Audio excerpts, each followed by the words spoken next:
Chapter 2. In Devonshire. The letter was from Mrs. Dashwood's cousin, Sir John Middleton from Devonshire.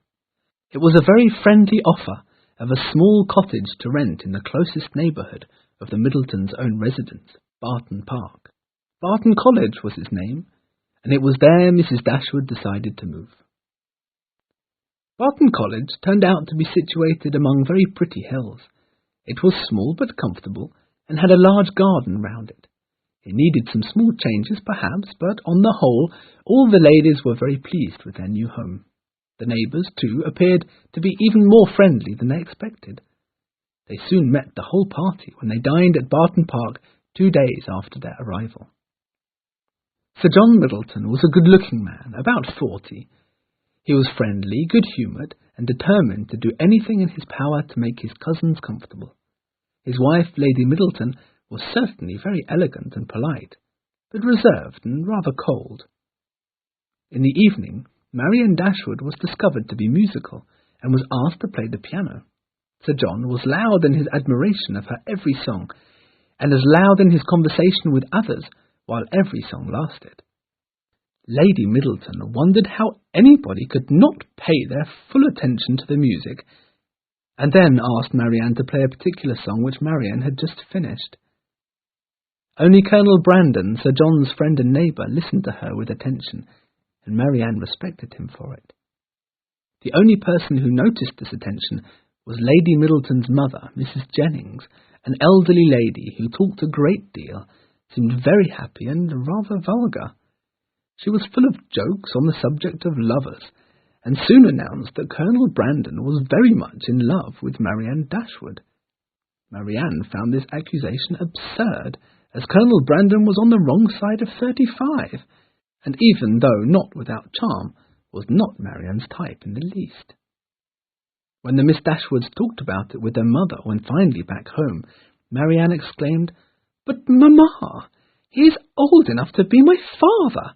To be in love at his age!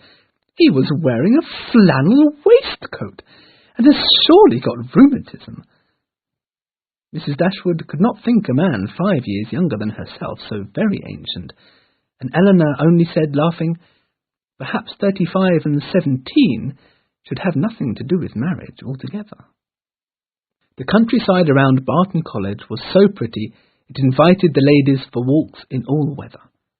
One day, however, a particularly windy day, the youngest Miss Dashwoods, Marianne and Margaret, found it impossible to persuade their elder sister to join them for a walk, and so they went on their own. They pushed their way through the wind for about 20 minutes, and just as they found themselves on top of the hill behind their house, heavy rain began to fall. Wet through within minutes, they decided to run back home at all possible speed. They set off, but halfway down the hill Marianne fell down with a strong pain in her ankle, while Margaret could not stop herself earlier than at the bottom of the hill. A gentleman with a gun was passing within a few yards of Marianne when the accident had happened. When he saw that the lady could not raise herself, he ran up to her, took her up in his arms, carried her home, and seated her on a chair in the dining room. Eleanor and Mrs. Dashwood had been standing speechless, staring at the strikingly handsome young man, who soon introduced himself as Mr. Willoughby of Allenham, and begged to be allowed to come the next day to ask after Miss Marianne's health. Sir John visited the cottage that afternoon, and on hearing the whole story exclaimed, "What? Willoughby is in the country? I shall ask him for dinner tomorrow." "You know him, then?" asked Mrs. Dashwood. "Of course I do. He's a very good kind of fellow. I remember last Christmas he danced from 8 till 4 in the morning, and was up again at 8 to ride the horses." "Was he?" exclaimed Marianne with delight. "That is what I like. That is what a young man ought to be." I see how it will be," laughed Sir John. "You'll love him now and never think of poor Brandon. But," he added, "he is as good a husband as one can catch, though he hasn't got much at present. But his cousin, an old lady, Miss Smith at Allenham, will leave him quite a fortune one day." Willoughby visited them the next day, He was welcomed with more than politeness, and so of the kindness of the Miss Dashwoods he could have no doubt. Of their personal charms he was soon convinced. Miss Eleanor Dashwood had a delicate complexion, a very pretty face, and an exceptionally graceful figure. Marianne was even prettier.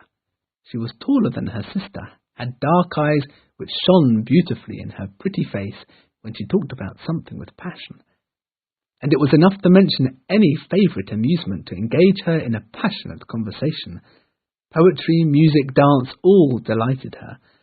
Within an hour, Willoughby and Marianne found that their tastes were exactly the same. They liked everything in the same way, and shared the same enthusiasm about everything. "Well, Marianne," said Eleanor, laughing, as soon as Willoughby had left, "for one morning you've done very well. You've already found out what Mr. Willoughby's opinion is on every important subject." "Eleanor, is that fair?" asked Marianne. "Have I got so few ideas? But I know what you mean. I've been too open, too frank. Had I only talked about the weather and the roads, you would not have said such a thing." Eleanor laughed, but said that she had only been joking. From that morning, Willoughby visited them every day. He talked to Marianne, played the piano and sang with her. Then they read and discussed their books. When Sir John threw a party, they danced together half the time, and when playing cards, he cheated himself and everyone around to let Marianne win. They became a standing joke for Mrs. Jennings, who delighted in a match between two such handsome young people. Colonel Brandon was therefore temporarily spared her wit, until one very pleasant morning.